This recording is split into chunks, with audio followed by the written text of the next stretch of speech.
The 2025 Valve GDC presentation is here, where Valve insider Monica Harrington tells her side of the early days at Valve, being the wife to one of Valve's co-founders, Mike Harrington. So I put together all the top moments related to Valve. She starts off explaining the early days of Valve and the switch many of the employees made from Microsoft.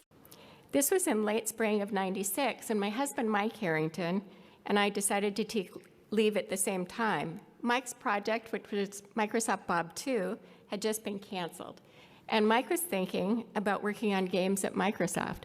So before the leave, he and his friend Gabe were talking to the games division and essentially trying to get jobs in the games group. Now, just because of my role, I decided to stay out of it completely. It's like, this is up to you to decide whether or not to hire these guys. Nothing seemed to be happening. So soon, because we were on leave, Mike started to turn his focus to starting a game company. He and Gabe decided to start working on it together, and one of their first steps was to visit id to get a license to build their game on top of the Quake engine. The meeting went really well, in large part because Mike Abrash was a good friend of Mike's. And soon, Mike and Gabe were catapulted into game development and also building the company. My dreams of a couple of months of travel and just kind of resting quickly evaporated. And there I was in the middle of this hugely messy remodel. One day, Mike came home and told me that he and Gabe had signed a 5-year lease for office space. So Valve was happening. And by the way, here I want to digress a little bit and talk about how that really happened with id. A few years before Valve, Mike Harrington had gotten what I consider kind of a meh review compared to the other reviews he was getting. When I asked him what happened, he said his boss had said, well, you're spending too much time helping this other guy out. Well, it turned out the guy he was helping out was Mike Abrash, who was a programming idol of Mike's, and at the time, probably one of the top 5 graphics programmers in the world. So when Mike Abrash later left Microsoft, his exit interview was with Bill Gates, who was trying to figure out how to convince Mike Abrash not to take this job at a small little game company in Texas called id. So strictly from a shareholder point of view, I think that the fact that Mike Harrington took some time out of his day to work with Mike Abrash was brilliant. And that's one of the problems with a big corporate review system. It doesn't take into account some of those things. Anyway, over time, Mike became a really good friend. And so, of course, when Abrash left Microsoft to join it was an easy leap to think that Mike Abrash might be interested in helping Mike Harrington get the game started and give access to the Quake engine. So at the time, I was doing intensive homework about what this games business was all about. And what I discovered was, at the time, there were about 5,000 titles being released each year. And from a Microsoft perspective, only about 10 of those games made any real money. And there was a huge difference between the game that was number 1 and the game that was number 10. It was very hit-driven. Today, of course, there are tens of thousands of titles. Most of them are released only online. Back then, one of the huge things was that these games would go into retail, and most of them would wither and die after a very short stay. And once that happened, there was really no way to rescue them. Monica even went into the situation where they decided to pitch the game to Microsoft, but they passed and it led to Sierra. So there I was. I'm pretty new in my job when Gabe and Mike decided to pitch their first game to Microsoft. And its new leadership, specifically Ed Fries and Stuart Mulder. And these are both really great guys I really enjoyed working with. Again, I stayed out of it, trying to keep some separation between my personal life and my work life.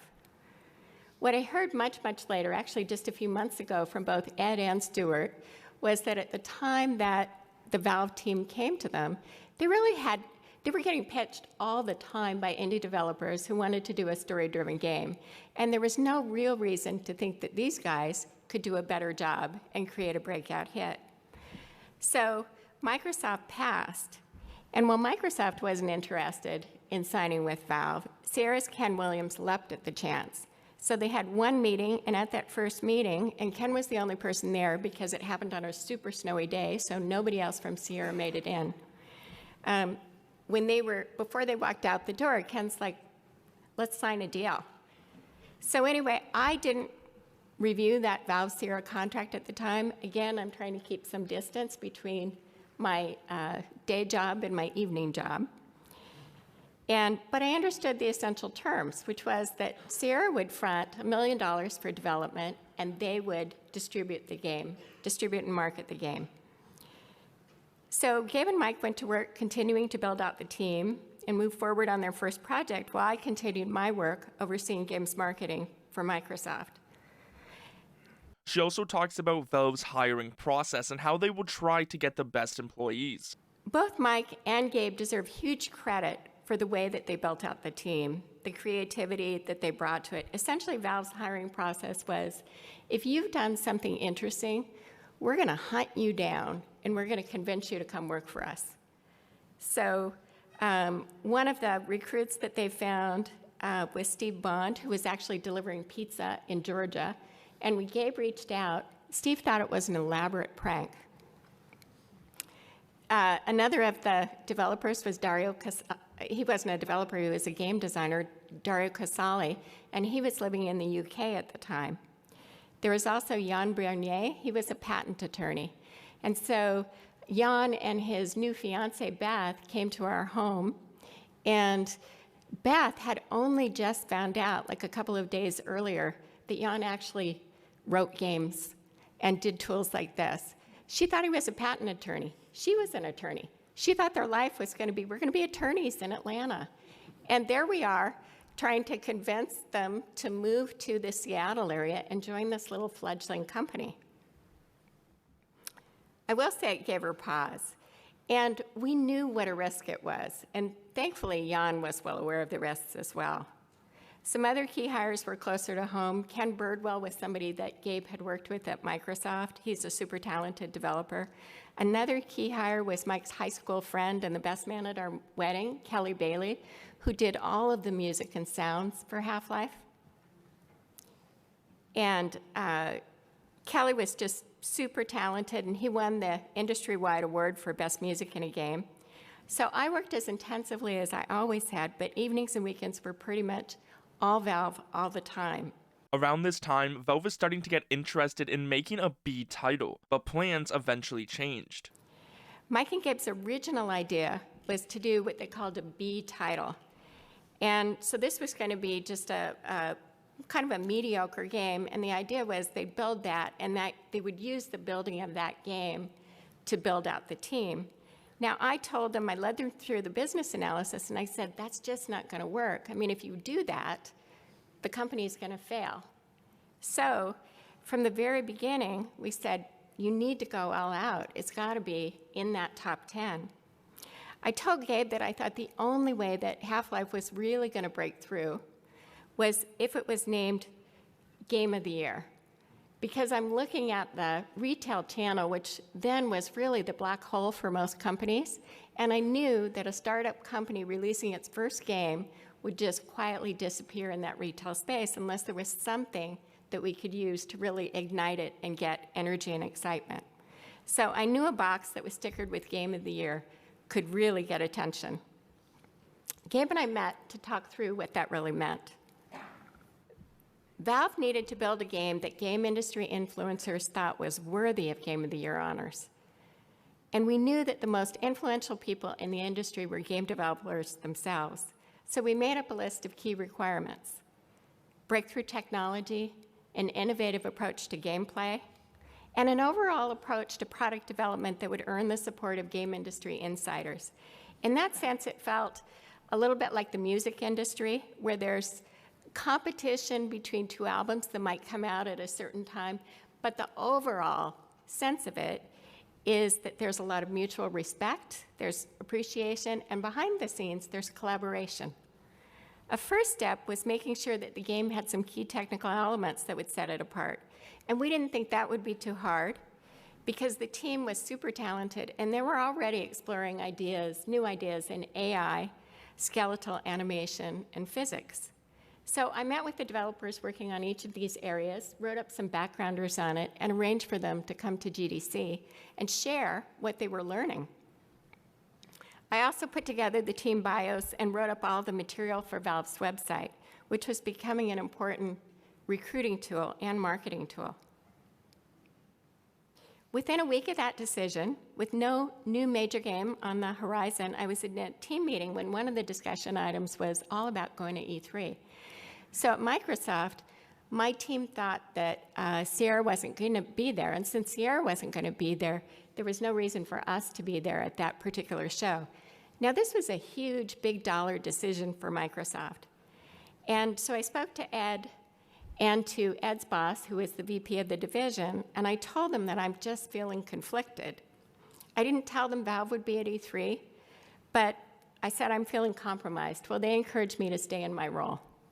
So then at E3, Valve's Half-Life was named Best Action Game, all based on small portions of the gameplay.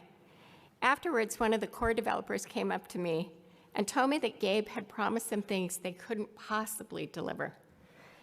So ultimately, of course, that developer was wrong.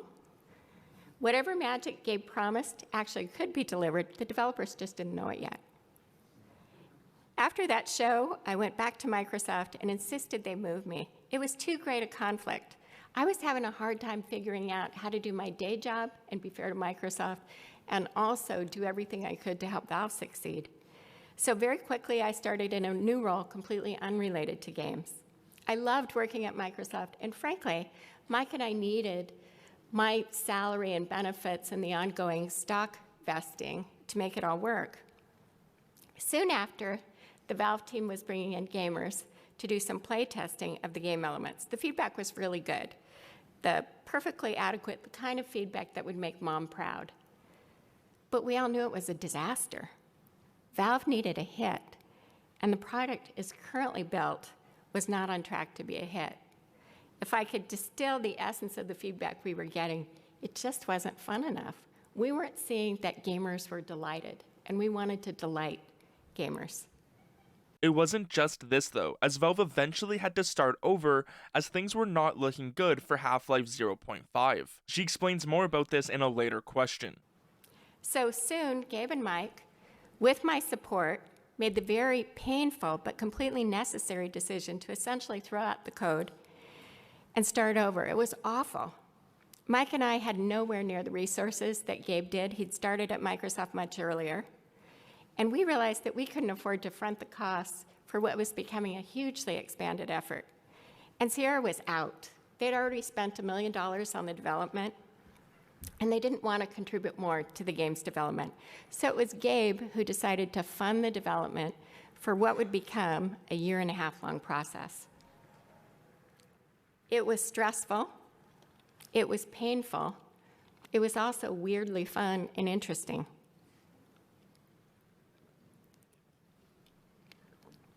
Some days I'd come in, and I'd walk into the playroom, which is the room that many of the creatives and developers would get together and work in that room. There were about, 8 workstations in there. And you'd walk in, and there'd be somebody with their head planted on the desk.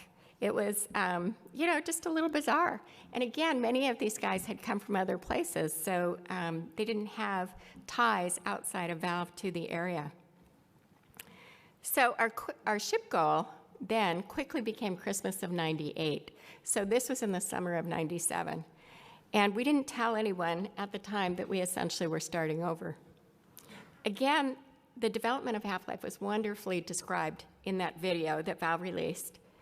But missing was any perspective about what was happening behind the scenes from a business perspective. And that was starting to get really interesting. So in the early spring of '98, Gabe said to me, "We need you full-time. When are you coming?" It was then time for Monica to join Valve, which of course came with its own stress. So I went to my bosses at Microsoft and I told them I needed to leave. My exit interview was with the VP of the division, and he'd been in charge of Microsoft Office when I was doing the PR for them, and he said, "Is there anything we can do to get you to stay?" And I said, "No." I mean, the bottom line was Valve needed me. It was pretty much an all-hands-on-deck effort. By late spring, I officially joined Valve full-time. I'd given up my job, my stock options, including a major grant I'd gotten with the award I'd won a couple of years earlier. The work to make Half-Life a hit needed to happen on a number of different fronts. I was obsessively reading everything I could about what was happening in the first-person shooter category. So John Romero, who was a level designer at id, was essentially the gaming press guru of the time. Everybody was writing about John and his game Daikatana. Another game that was on the horizon was one from Ritual called Sin. They were very much in the zeitgeist. And for the most part, Half-Life then was kind of operating almost in a stealth mode because we were trying to catch up to where we would have been if we hadn't had to, essentially set aside so much of the code. Behind the scenes, Mike and I were feeling really stressed, but we also knew it was important to appear stable. So people had house payments to make, team members were having kids. It wasn't a situation where communicating our own deep stress would be helpful. So one of our strategies for getting Half-Life broadly adopted was outreach to OEMs. I remember being on one phone call with the marketing manager at Sierra and with a rep for one of the hardware OEMs, probably NVIDIA, which was making a name for itself in graphics card technology. And at the end of it, the Sierra marketing manager said, "Who are you?" And I understood what he really meant was, now, I know Mike's wife is helping out, but how do you know so much about this marketing and OEM strategy? So, of course, by then, I'd spent several years in product marketing, and one of the things I'd done was I'd been in a small, highly charged meeting with Intel CEO Andy Grove, and so I felt a real strong sense of what he really valued. So ambitious me thought it would be a great idea if we would do a customized version of Half-Life to show off the new features of their upcoming chip. And we actually had some really interesting discussions with Intel at the time about that. And of course, what I was really hoping for was I wanted some of their marketing heft to give us a little lift. And ultimately, that didn't happen. Valve and Half-Life were just too unknown. At the time, I thought it had a lot of upside for us both. She even explained what it was like when the first chapter was leaked and how it made her and Mike feel. Now, one of the things that happened as a consequence of all of those OEM discussions was that Sierra put together a first chapter look of the game for OEMs, and that got leaked early, which made Mike and me furious. And the reason we were unhappy was we just felt like we didn't know what was coming out, and we felt like we just lost control. So the great news was that that leaked first chapter went viral, and soon the bulletin boards, everything was blowing up about Half-Life. People were really excited. At some point in the early fall of '98, I knew the project was running perilously close to the holiday deadline, and I decided it needed an additional push at retail. So I reached out to Dean Takahashi, who was covering games for the Wall Street Journal then, and who's still covering games today. And I tried to sell him on the idea of covering this small little startup called Valve. Now, if you can imagine, I think the initial call went something like this. "Hi, Dean, I'm calling from Valve." And Dean's like, "Valve." And I said, V-A-L. So for a few weeks, I updated Dean on everything that was happening with Half-Life.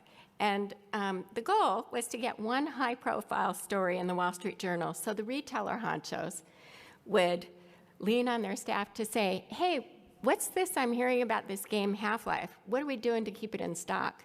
Because crazy as it seems, that's kind of how it worked back then.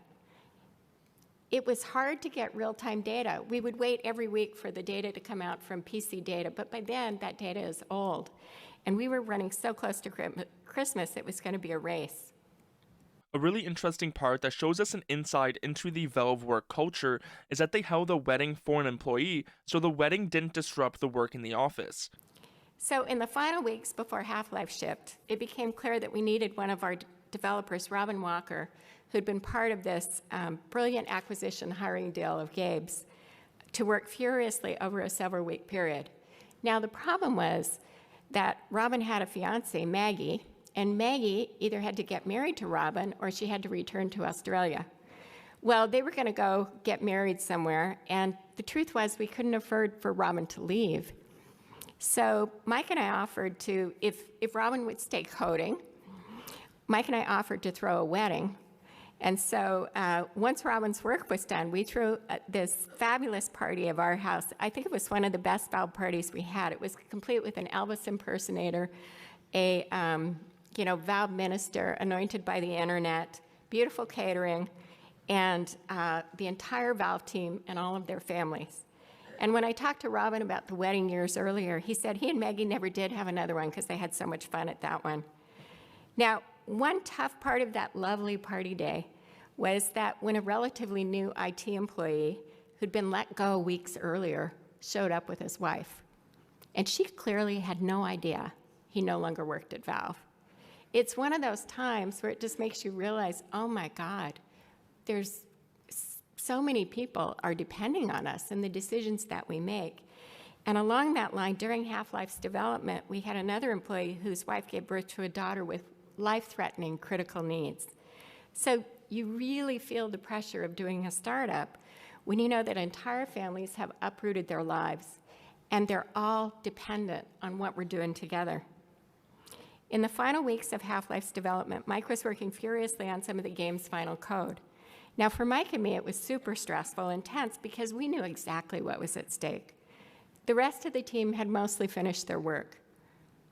Finally, in mid-November, the game went to duplication, and we had a ship party where Mike broke open a piñata, and we all cheered, and then it got weirdly quiet.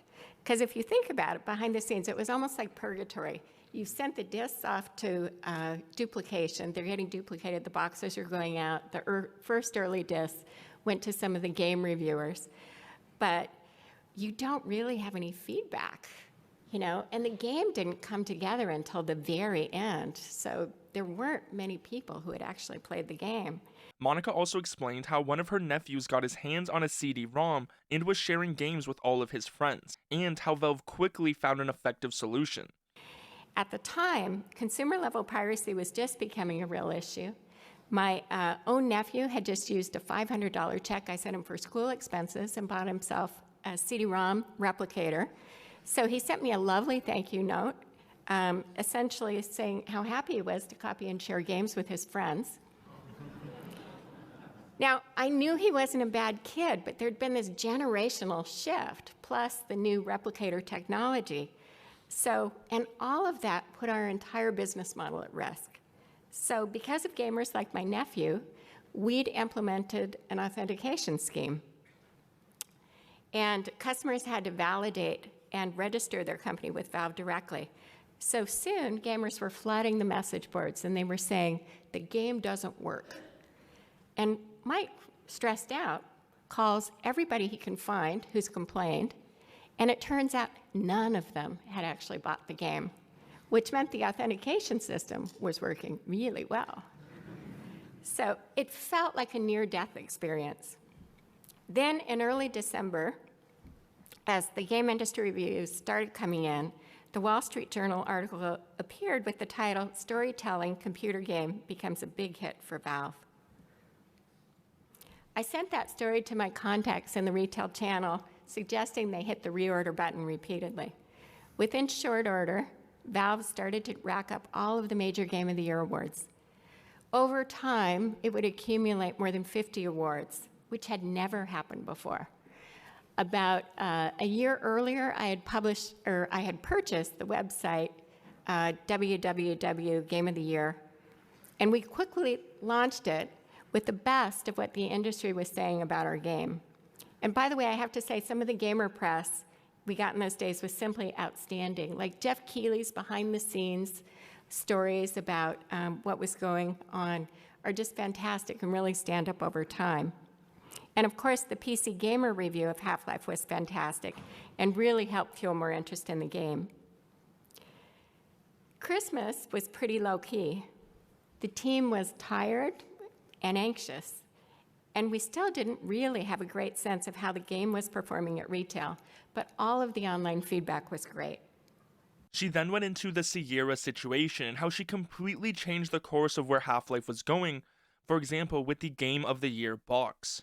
Then, sometime in mid-January, Sierra's business team reached out with some news. We were expecting it to be a, hey, great start, now let's get going type meeting, where we talked about how quickly to sticker boxes at retail with the Game of the Year messaging, relaunch the game with updated packaging, and gear up on sustaining marketing and momentum programs. Instead, Gabe and I were stunned to hear Sierra tell us that they were pulling all marketing from Half-Life to focus on other Sierra titles. The essence of their marketing strategy was launch and leave. The problem was we hadn't come close to making back our money, and with that move, we never would. Half-Life would quietly die. I felt stunned. In the Microsoft world where I'd earned my chops, reviews were always the start of a much longer marketing process. We knew that a great review wouldn't make or break the game, but it would certainly get people to pay attention. And it was critical to the broader strategy of amplifying word of mouth and getting that retail support. So we brought in the press over months to share what was going on with Half-Life behind the scenes. We talked to them about, what are the trade-offs the team is making and all of that. We'd done all of this work knowing that these reviewers would be talking with their own insiders and with other game developers. And the way it worked back then was, they'd come in and they'd be talking to the Half-Life team about Half-Life, but they would also say, so what other games are you playing? And frankly, the people who worked at Valve loved playing other people's games, and they could talk with admiration about some of the games that they were playing. We hoped that the same thing was happening at other game development studios. We'd done all of this work to position Half-Life to be worthy of winning reviews, and now that it had all gone so well, less than 2 months later, Sarah was essentially saying to us, thanks, but we're good. In those few seconds, when Sierra told us about their plans to abandon Half-Life, I felt like someone had slapped me across the face. Very quickly, I told the Sierra team that not only were they not going to pull marketing dollars from Half-Life, but they were going to relaunch it in a Game of the Year box. And I said, and if you don't, we are going to tell the game development industry, which is starting to fall in love with Valve, exactly how screwed up Sierra is. And by the end of the meeting, I was shaking. This was make or break for the company. I left the office that day not knowing what Sierra would do. Everything was on the line. Mike wasn't in that meeting, and so I had to tell him that night that Sierra was poised to abandon our game. Soon, though, Sierra relented and began making plans to launch a new Game of the Year edition. And when it launched, Half-Life rocketed back up the bestseller lists, and the Game of the Year was a huge success. It wasn't just a box. It was a marketing juggernaut, supported with ads and PR and a major retail push. My mom, who had never used a computer in her life, pointed to the Game of the Year box, I think at Costco, and said, "That's my kid's game." I know that associate was completely befuddled. With the release of Half-Life, of course, came all of the add-ons and mods, which one of the biggest ones was Team Fortress. So while the Game of the Year marketing was ongoing, I started to work on developer marketing plans with Gabe. By the way, I did this in AI, and it's a whole story in itself about how you finally get to that image. So working with developers to do add-ons and modifications was a natural for us. All of us who'd been at Microsoft had worked with developers for years. And so the idea, of course, was to encourage the mod industry, where people would build modifications on top of the game. And one of the most important mods of that era was Team Fortress, which was created by the Australian team, Robin Walker and John Cook, to run on top of Quake. Now that Robin and John were part of the Valve team, the next game that we'd be releasing was Team Fortress, and ultimately it was released as Team Fortress Classic.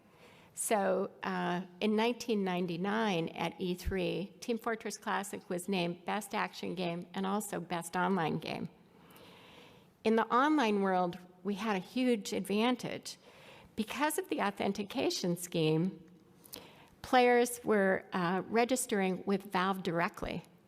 We had a pipeline to our own customers. And, in the retail space, that just never happened.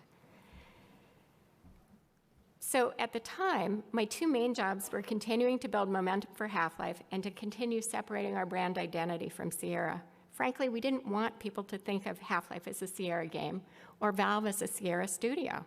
After Sierra's launch and leave strategy, I didn't trust them to be our long-term partner. I was also starting to think through the broader implications of the big advantage we were building. Because of the authentication system, they're registering with us directly, and we've got a direct pipeline to all of our own customers. So I was in this frame of mind when Mike told me that he wanted to leave Valve. Mike really, really needed a break, and he decided that he wanted to put all of his focus on his next life chapter, which included boating.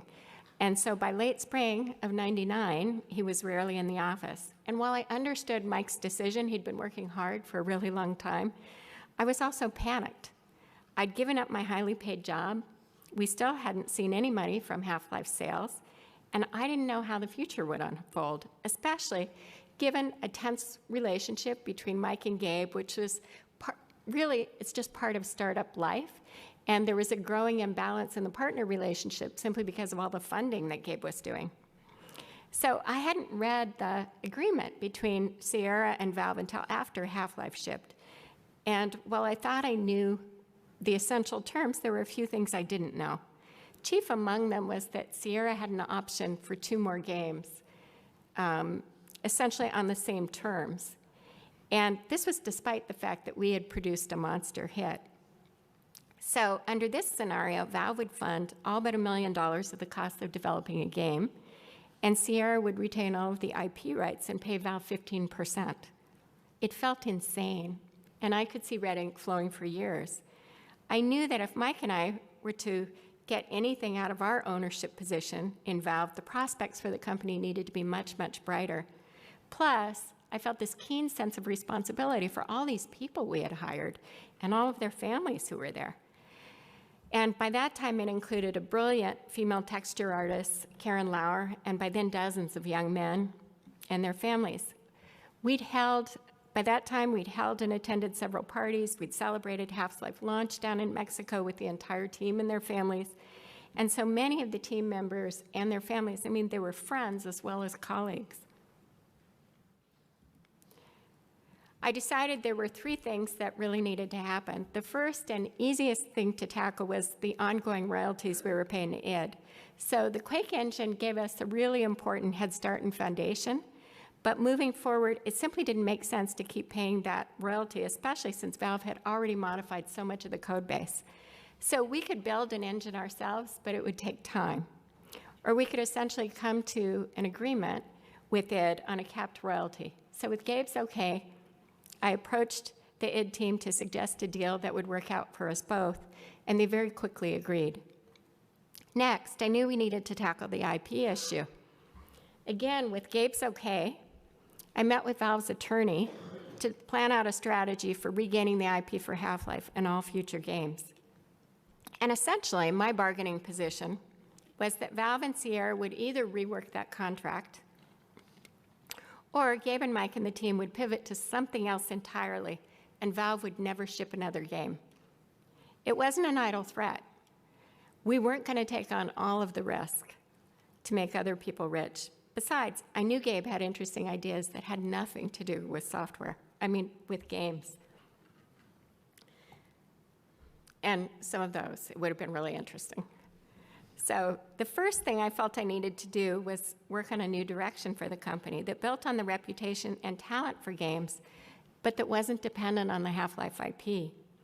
I was still unhappy about the lopsidedness of the Valve-Sierra deal, and in one of my chapters at Microsoft, I'd overseen the pre-launch marketing for this new travel product called Expedia, which involves scoping the business opportunity for an online travel business. So I knew what it was like to stand in front of a whiteboard and just start making outrageous assumptions about, how fast it's going to move online, how many of those people can we get, et cetera, and what the potential rewards might be down the line. There was even a time when Amazon and Valve were working on a deal. Gabe and I both knew that the online games market had the potential to be much, much bigger than movies or television. So with Gabe's buy-in and approval, I moved forward to pitch a new online games opportunity to Amazon. Now, I'd been tracking Amazon for many years since a really dear friend of mine had become its first marketing director. Now, she wasn't there any longer, but I knew a lot about the company and thought it might have some expansive business aspirations too. And I wanted the business to be good for Valve and good for developers, with a much bigger share going to developers than the industry standard 15%. I also wanted capital to make it all happen. So I wrote up a 9-page business and marketing plan, reviewed it with Gabe, and sent it over. Soon I had a message. Let's meet.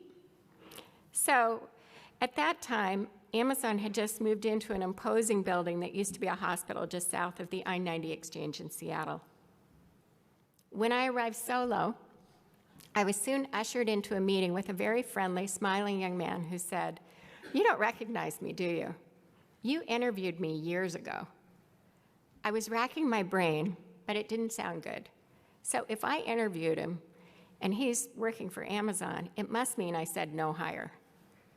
And before my body could deflate entirely, he said, "No, remember you interviewed me for a spot in Consumer and you told me about this online book business." And soon it clicked. So at one point, the consumer division was essentially in a low to no hire mode. And when the small education-focused company implemented a company-wide layoff. So I'd interviewed this guy shortly after that. And when I saw his resume, which was very heavy on channel experience, I knew he wasn't a good fit for our division. So I suggested he check out this little online bookstore where my friend worked. Now he sat before me as a VP at Amazon, and we had a great talk. So shortly after that meeting, a bottle of champagne arrives at Valve. Essentially, Amazon was very interested in teaming up with Valve to create an entirely new business category that would upend the traditional games business. I had scoped the opportunity within a few years at $500 million annually and predicted it very soon would be larger than the movie and TV industry combined. Key to that plan was attracting other game developers and building an online community that was deeply engaged. The stickiness we'd be building toward was really all about having fun with your friends on a new digital platform. It was Gabe who made the decision to move forward without outside funding. And shortly after Gabe made that decision, I knew that I too needed to leave Valve. Mike had essentially already left the company, and the life he was envisioning for his next chapter had nothing to do with software or games. We were going boating. Monica then explains her departure from Valve and her reflections years later. So Mike and I sold our interest in Valve to move on to the next chapter of our lives, which involves skiing and snowboarding at Whistler, moving to the San Juan Islands, and boating up to Alaska. It was really up to the Valve team to continue the legal negotiations and to build out Valve's online platform. And for several years, I stayed engaged with the Valve team, and when Valve officially regained the Half-Life IP, they sent Mike and me a small little statuette that said, "Welcome home, Gordon." Now, more than 10 years after Half-Life's release, PC Gamer called it the best marketed PC game ever, with credit to whoever came up with that Game of the Year edition. In 2012, I worked with the Valve team on a story about Valve's company culture that appeared in the New York Times. In between, and after a 5-year boating and island hiatus, I went on to other adventures. In 2005, I was recruited into a role at the Bill and Melinda Gates Foundation, where I ran the central communications team and worked for Bill and Melinda directly.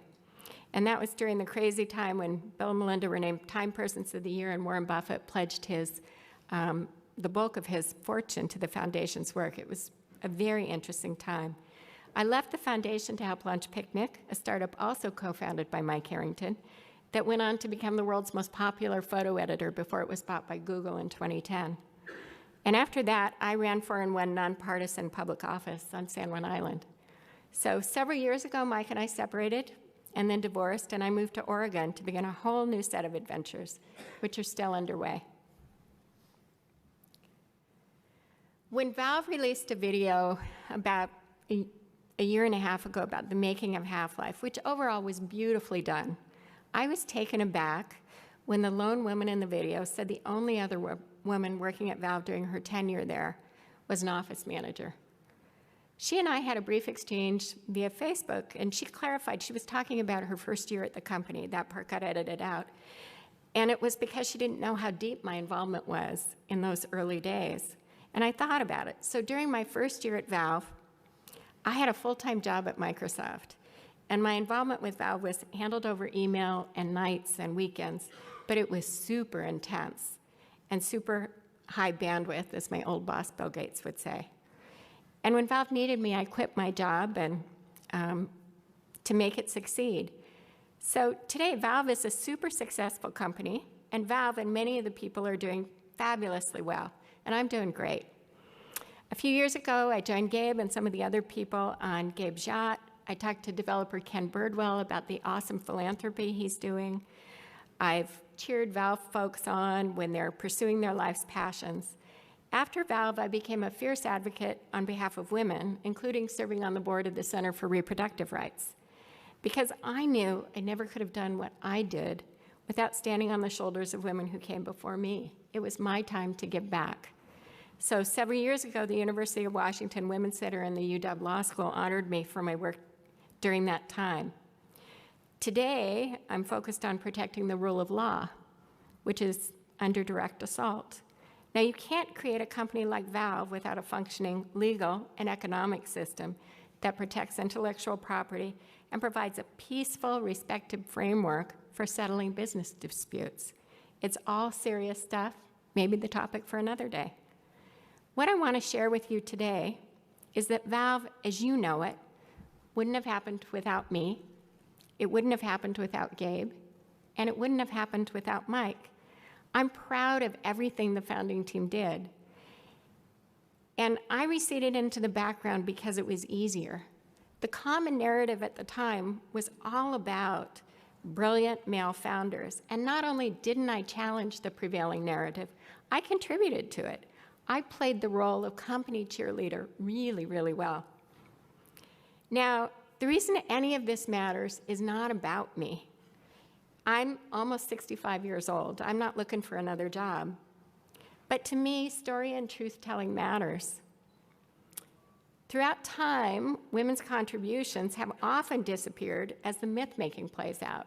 And in reality, Valve's story is one of an ensemble effort that included smart men and smart women. It wasn't until Valve released the video, where I felt erased from the company's history, that I decided to write up my experiences about Valve on Medium, which is how I came to the attention of the GDC Advisory Council, which invited me to speak before you today. Now, I am super proud of what the Valve team did, and I know that companies do better when they welcome the contributions of people from many different perspectives. As a woman and as a journalism graduate who wandered into high tech more than 40 years ago, I have always had a different perspective. I hope you had fun hearing my story. Thanks for having me.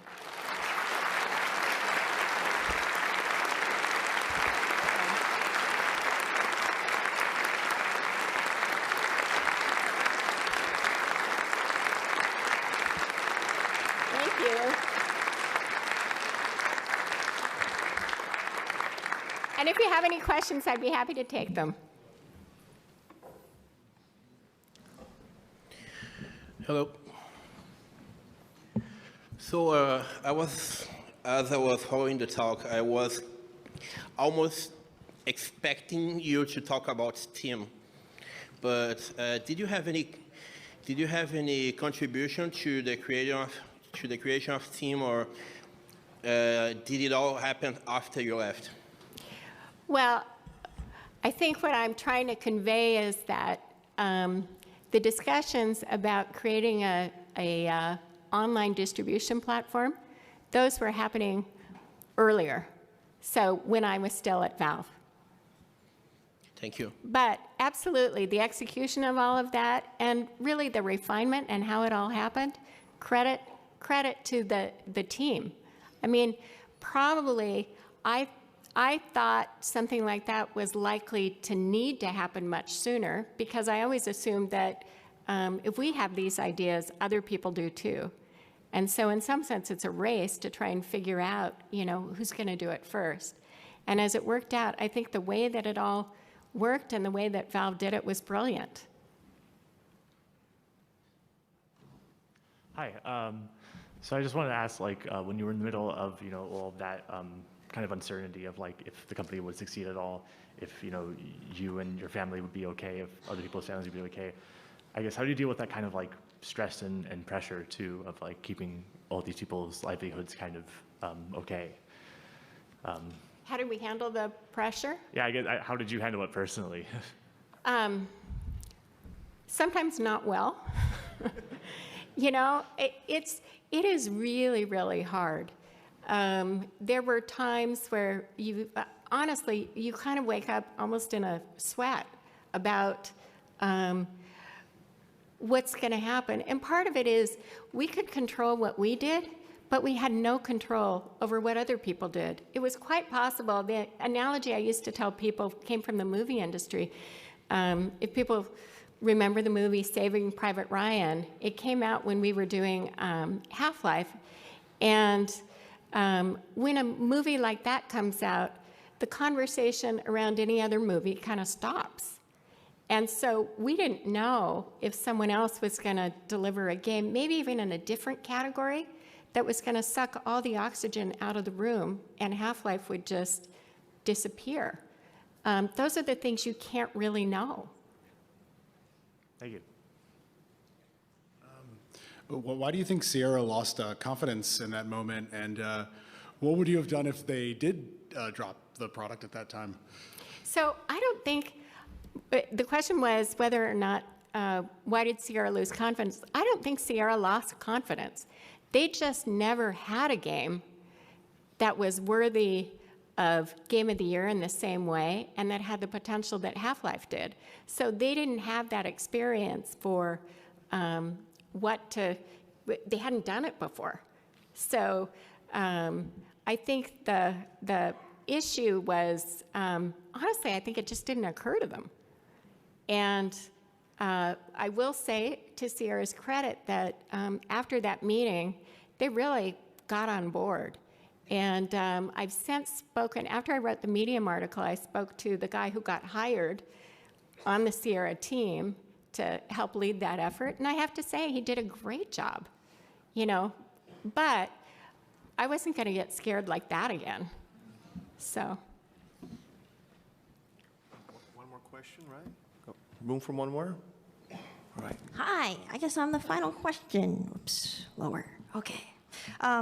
Thank you for writing your Medium article and sharing today. My question is whether you could elaborate about your experience when you said that you guys decided to rebuild Half-Life because you guys got good feedback, but that it was definitely not a hit. Could you elaborate more about whether there was a more unanimous decision that everyone agreed that, yeah, we have to completely rebuild Half-Life, or, yeah, a little bit more about the tension in making that decision? Yeah, I would say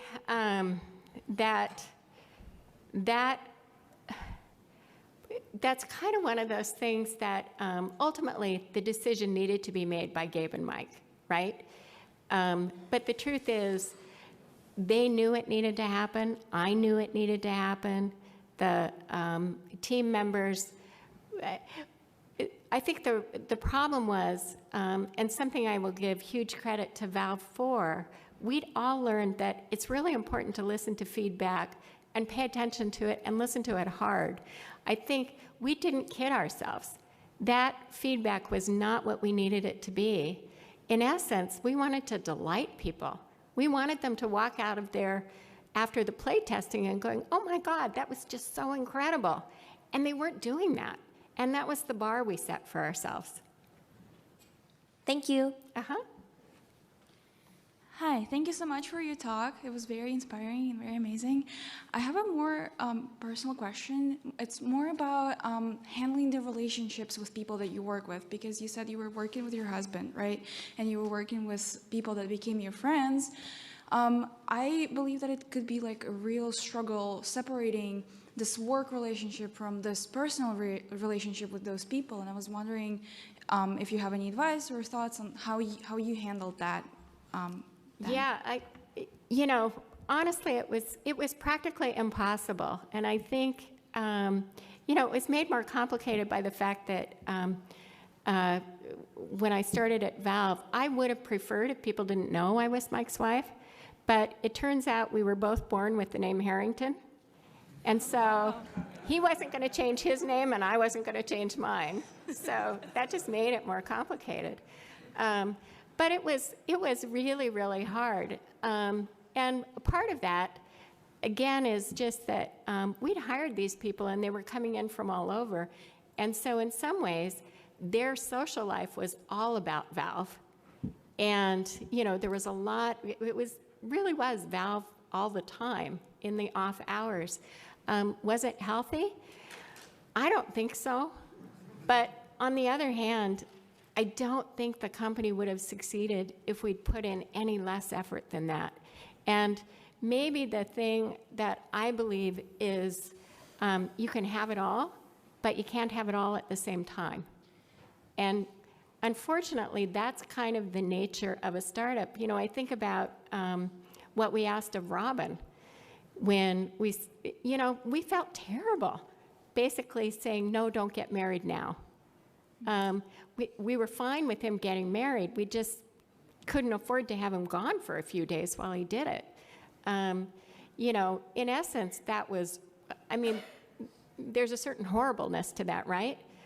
But on the other hand, it was real, because if we didn't make our deadlines, if we slipped out of that holiday deadline, there were a lot of opportunities that weren't going to come our way. And when you look back on it, Valve went through so many ups and downs, and even after I left, there were still some things that happened at Valve, the release of the source code, the lawsuit with Vivendi, where they continued to have near-death experiences. But at the time, you can only do your best in that moment. So. That makes a lot of sense. Thank you so much. We're going to have to wrap up, guys, but we will be in the wrap-up area after this. Okay. So thank you so much.